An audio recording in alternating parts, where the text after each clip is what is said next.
ไม่ตกตลอดเลยเข้ามาวิ่งมาตลอดทางไม่ตกเลยมีสุราษฎร์ตกนิดหน่อยแล้วก็มาตก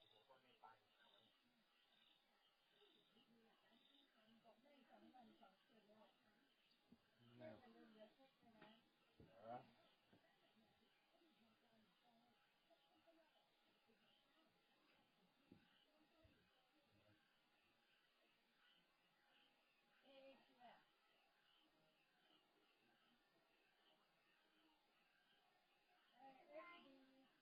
ตอนนี้ไปเนี่ย